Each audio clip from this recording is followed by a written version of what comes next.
The wagon dropped him at the gate with 11 others and did not wait, pulling away seconds after the last man dropped to the ground. Reichenfeld was not what the conscription notice had called it. The notice said processing facility. What Alaric saw was a field that had been persuaded, mostly through fencing and some optimistic signage, to believe it was a military installation. The fencing was wood, some of it leaned. Beyond it stood barracks buildings of unpainted timber, weathered to the gray of old teeth, and between them, men moved in the loose, unhurried way of people who had been waiting long enough that waiting had become the job. A corporal met them at the gate. He had a ledger. "Names," he said. Not a question. They gave their names. The corporal wrote them down without looking up, his stylus moving in the abbreviated scratch of a man who'd stopped caring whether the letters were fully formed. When he reached Alaric, he paused. "Von Thorn." "Yes." "House conscript or voluntary?" "Conscript." The corporal looked up then, briefly, with the expression of a man confirming something he'd already decided. "Minor house. Debt obligation." He wrote it down and moved on. They were walked to the quartermaster's tent in a loose group that kept threatening to become a line and never quite managed it.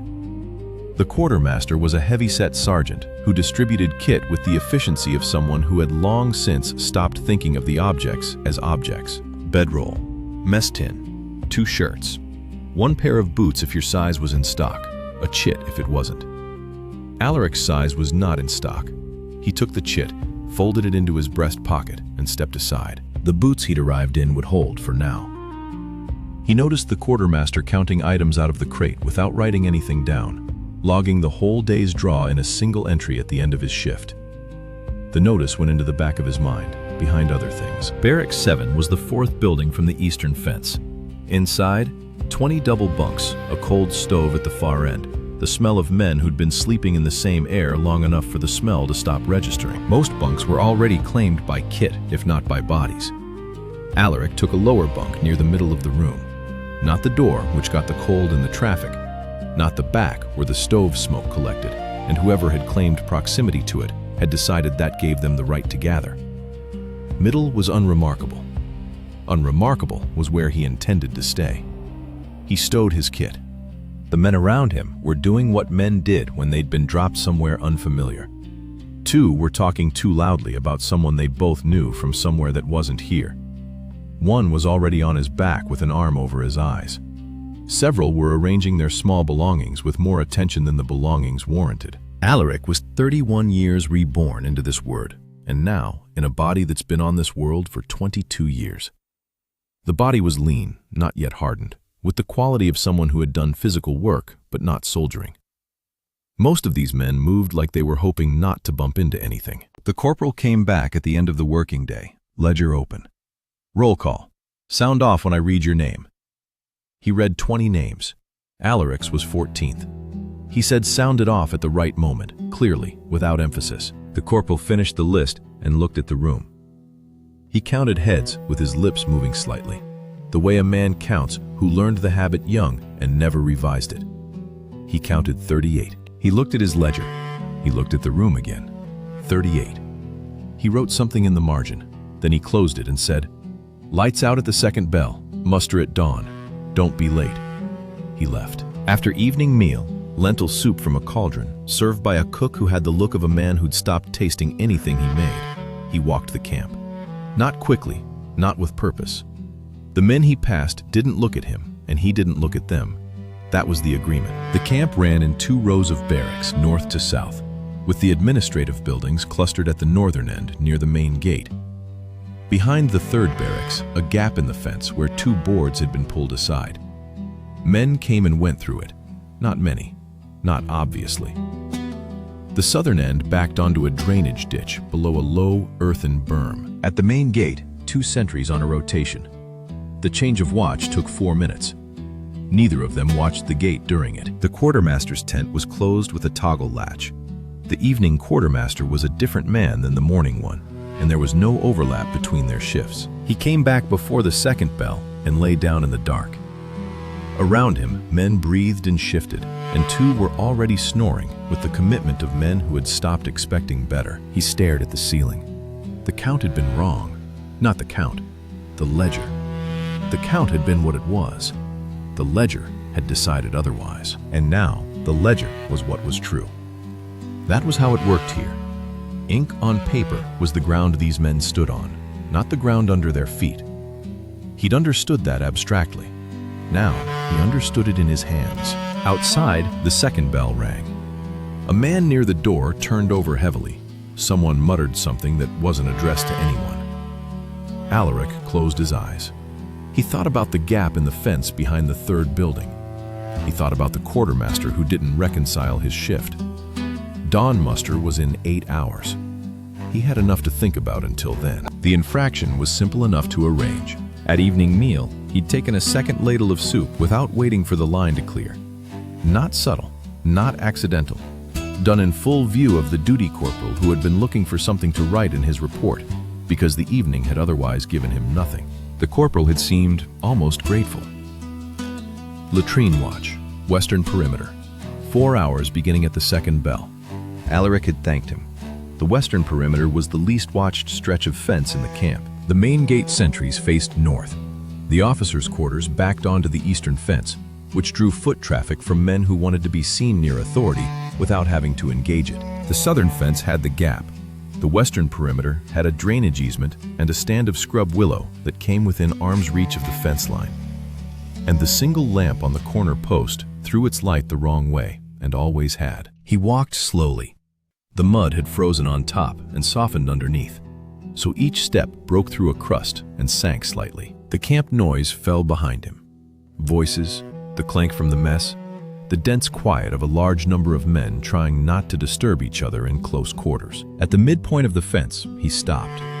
He stood with his hands at his sides and breathed the cold air until he was calm. Then he called.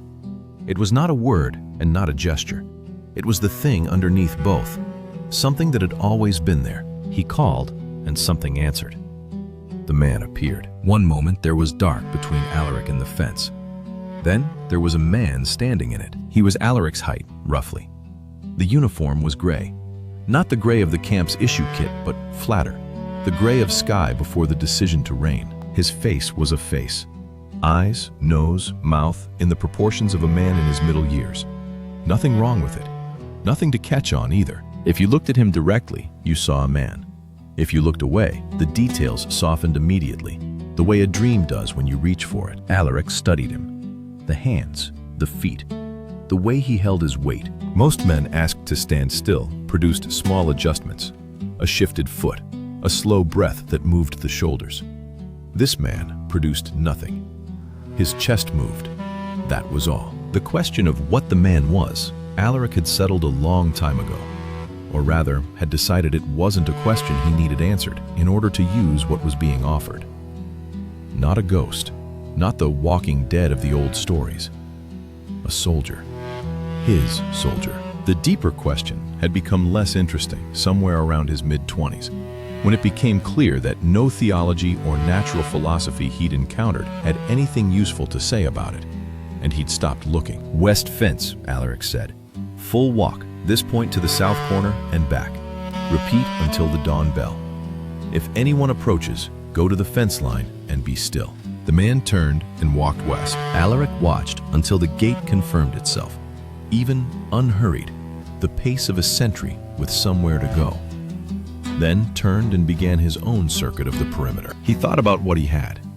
One soldier who required no bunk, no ration, no entry in any ledger, who could be seen but not quite remembered, who left nothing when dismissed except a small fall of ash that a rat would cross without slowing. The ledger system had already shown it would absorb a discrepancy without flinching. A man who moved at the right pace during a watch change would be seen by one sentry ending his shift and another beginning it, and each would assume the man belonged to the other's count. The gap in the southern fence. The quartermaster who logged in batches, he walked. One soldier was not a force. One soldier was where you started. He would be at Reichenfeld for another week before the company moved. A week was a week's worth of nights, and each night had a window after the fires burned down, when the camp went genuinely dark. He thought about what enough soldiers could do that one could not. Hold a position rather than just watching it. Cover 3 approaches instead of 1. Move in a way that forced an enemy to respond on two sides at once. The cold found its way through his coat by the second hour, the particular deep cold of late autumn that located the gaps in cloth with something like patience. He kept walking. The scrub willows along the easement shifted in a wind that wasn't quite strong enough to deserve the name. The middle watch bell rang from the main gate. 2 hours gone, 2 remaining. He completed his circuit and came back to the midpoint. The soldier was there, returning from the south corner, beginning another pass. He moved past Alaric without acknowledgement. Correct behavior for a live perimeter. And Alaric watched him go. He stood at the fence and looked west. Nothing out there. The Empire's quiet interior. Farmland running to market towns, running to whatever came after. The ordinary machinery of a country that hadn't yet decided to stop working. Somewhere in it, his family's holdings sat in its debt, tended by men paid less than they were owed, fields producing less than they once had. He had stopped thinking of it as something he owed back a long time ago. Not a decision he made, just something that had gradually stopped being true. The frontier was east. He turned back to the camp. Done, Alaric said. The man dissolved, not falling, not fading, simply gone, with the same absence of ceremony as his arrival. What remained was a small deposit of gray ash on the frozen mud, roughly the quantity of a closed fist of fireplace leavings. Alaric looked at it. A rat came out of the fence base, crossed the ash without slowing, and went into the easement scrub. He turned toward the barracks. He was already thinking about Gravast, which he'd heard described by a corporal rotating back for resupply, and by a carter who'd made the run enough times to have opinions. Both men had said crowded, both had said static. The kind of place where the main occupation was waiting, and the secondary occupation was trying not to be at the front of the waiting.